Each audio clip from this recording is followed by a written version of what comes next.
Selamat petang, salam sejahtera. Terima kasih karena bersama dengan saya di Nazilin Unity Channel. Sebelum kamu teruskan, saya mohon tolong tekan butang subscribe. Tekan butang subscribe itu percuma dan Anda dapat membantu saya untuk mengembangkan channel saya ini. Oke, ramai orang kecam channel ini, channel yang membosankan kata mereka, tapi tak apalah. Saya terima dengan hati yang terbuka dan saya ingin membantu untuk menyampaikan info-info terkini bagi Anda semua. Dan yang lebih penting lagi, info-info yang saya sampaikan adalah info-info yang panas dan terkini bagi Anda semua. Petang ini ada satu sumber mengatakan bahwa Ismail Sabri Yaakob dan Hishamuddin Hussein mungkin tidak akan dimasukkan dalam kabinet Datuk Seri Anwar Ibrahim. Wow, ini memang kejutan luar biasa. Bayangkan Hishamuddin Hussein yang tak pernah tersisih daripada kabinet sebelum ini tiba-tiba tidak disenaraikan pula. Yang paling utama lagi, Ismail Sabri Yaakob, bekas Perdana Menteri Malaysia, pula juga dikatakan tidak disenaraikan dalam kabinet Anwar Ibrahim. Apa sebabnya? Nanti kita akan ulas. Ikuti terus dulu pembacaan ini, barulah kita sama-sama ulas. Dan mohon kiranya juga kamu tinggalkan komen Anda sekiranya Anda juga bersetuju Hishamuddin Hussein dan Ismail Sabri Yaakob tidak dimasukkan di dalam kabinet Datuk Seri Anwar Ibrahim. Kalau kamu setuju, tolong tinggalkan komen Anda, tekan butang subscribe juga. Baik, pertama, Naib Presiden UMNO Datuk Seri Ismail Sabri Yaakob dan bekas Menteri Pertahanan Datuk Seri Hishamuddin Hussein mungkin tidak terpilih untuk menyertai jemaah menteri, kata sumber. Menurut sumber tersebut, jika mereka terpilih, ia akan menjadi kejutan yang paling hebat. Walaupun Ismail Sabri dan Hishamuddin masing-masing menjadi menteri sejak 2008 dan 1998, lebih berpengalaman dalam kerajaan berbanding kebanyakan ahli Parlimen Barisan Nasional. Menurut laporan FMT, kedua-dua pemimpin UMNO itu telah dilaporkan secara meluas mengambil pendirian menentang kerjasama parti mereka dengan Pakatan Harapan PH. Jadi, jika mereka dilantik menganggotai jemaah menteri, ia satu kejutan besar, kata sumber yang enggan dinamakan itu. Saudara-saudara, di dalam kemelut politik selama seminggu bersama kita di Malaysia, memang kita tahu ada beberapa pemimpin daripada Barisan Nasional yang telah menghantar surat akuan bersumpah menyokong Muhyiddin Yassin sebagai Perdana Menteri. 10 orang daripada mereka dikaitkan dengan Hishamuddin Hussein dan juga Ismail Sabri Yaakob. Oleh sebab itu, adakah itu akan menjadi punca kuasa untuk mereka tidak dimasukkan di dalam kabinet? Bukan Anwar yang pilih sebenarnya, tetapi yang akan memilih yang dimasukkan, dicalonkan di dalam kabinet tersebut sebenarnya adalah hak mutlak Presiden UMNO dan juga pengerusi Barisan Nasional, yaitu Zahid Hamidi. Selain daripada itu, juga dikaitkan dua nama ini, yaitu Hishamuddin Hussein dan Ismail Sabri Yaakob, juga adalah mungkin dikaitkan sebagai penentang kepada keputusan pengerusi Barisan Nasional juga Presiden UMNO, yaitu Zahid Hamidi. Adakah dengan itu ini akan membuatkan mereka benar-benar tersingkir dalam kabinet Datuk Seri Anwar Ibrahim? Ditambah pula kita ucapkan tahniah sabas kepada Anwar Ibrahim, Datuk Seri Anwar Ibrahim, kerana telah pun memberitahu kabinet yang akan dibuat nanti itu adalah kabinet yang kecil dan terhad, tidak akan ramai dan lebih penting lagi dalam proses memotong gaji. Kecualilah seperti cadangan saya semalam kemarin, kalau mau buat kabinet besar, boleh tiru seperti yang dibuat di United Kingdom dan juga di India. Kerana di sana, dengan bilangan ahli parlimen yang ramai, mencecah 600 orang, tetapi ahli parlimennya juga ramai 97 orang, kalau tak silap di United Kingdom. Namun demikian, perlembagaan di United Kingdom membenarkan hanya sebilangan kecil dibayar gaji, manakala yang lain, menteri-menteri yang lain, tidak dibayar gaji sebagai menteri, tetapi dibayar gaji sebagai ahli parlimen. Adakah Anda setuju seperti itu?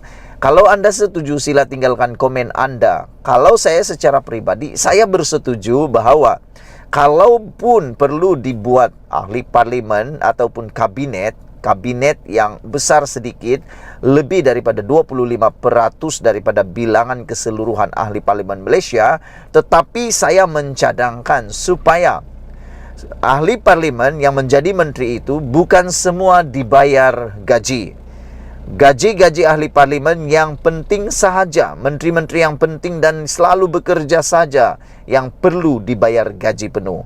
Bagi mereka, menteri-menteri yang lain boleh dilantik sebagai menteri tetapi gajinya tidak perlu dibayar seperti di United Kingdom dan di India. Bukankah itu lebih baik daripada mempunyai menteri tapi tak bekerja tapi dibayar gaji? Itu hanya merugikan. Itu hanya merugikan dan membazir duit rakyat. Karena sebelum ini ada juga lah dilantik-lantikkan, tak perlu sebutlah. Tak perlu sebutlah. Ada juga yang jadi penasihat lah, duta lah dan sebagainya. Tapi kita tak tahu pun apa fungsi mereka. Nah, jadi mungkin kalau dilantik lagi penasihat-penasihat dan duta-duta seperti yang pernah dilantik sebelum ini, lantik sajalah tapi jangan dibagi gaji. Biar dilantik tapi tidak dibagi gaji. Itu cadangan saya. Saudara-saudara yang saya hormati sekalian, jadi jika mereka dilantik menjadi anggota, yaitu Hisamuddin Hussein dan juga Ismail Sabri Yaakob sebagai menteri, ya satu kejutan besar kata sumber ini. Saya yakin malah penyokong Anwar yang paling kuat akan merasakan pelantikan Hisamuddin dan Ismail Sabri Yaakob dalam jemaah menteri sesuatu yang membingungkan. Dalam kerajaan pimpinan Ismail Sabri, Perdana Menteri Hisamuddin sebagai Perdana Menteri, maafkan saya, Hisamuddin ialah Menteri Kanan bagi Keselamatan dan Pertahanan. Ketika berlakunya kebuntuan politik selepas PRU 15 yang lepas, Hisamuddin berkata beliau berpegang teguh pada pendiriannya menentang kerjasama dengan PH. Katanya pada 21 November beliau tidak akan mengubah pendiriannya dan sanggup dipecat daripada UMNO oleh pihak yang sebelum ini menganjurkan prinsip tolak Anwar, tolak DAP. Pada hari berikutnya, Ismail juga berkata beliau tidak akan bekerja sama dengan PH dalam apa jua keadaan. Berikutan pengumuman BN untuk membentuk blok pembangkang parlimen dan tidak menyokong mana-mana daripada dua gabungan yang bersaing untuk memerintah. Bagaimanapun, Barisan Nasional selepas itu bersetuju menyokong kerajaan perpaduan yang akan ditubuhkan oleh Anwar juga pengerusi PH yang dilantik menjadi Perdana Menteri pada Khamis. Timbul persoalan mengenai 10 ahli Parlimen Barisan Nasional yang pada mulanya menyokong usaha Perikatan Nasional membentuk kerajaan. Difahamkan bahawa 10 ahli parlimen itu mendakwa mereka telah diperdaya oleh seorang pemimpin kanan UMNO untuk menyokong PN. Persoalannya, siapa yang didakwa memperdaya 10 orang ahli parlimen ini?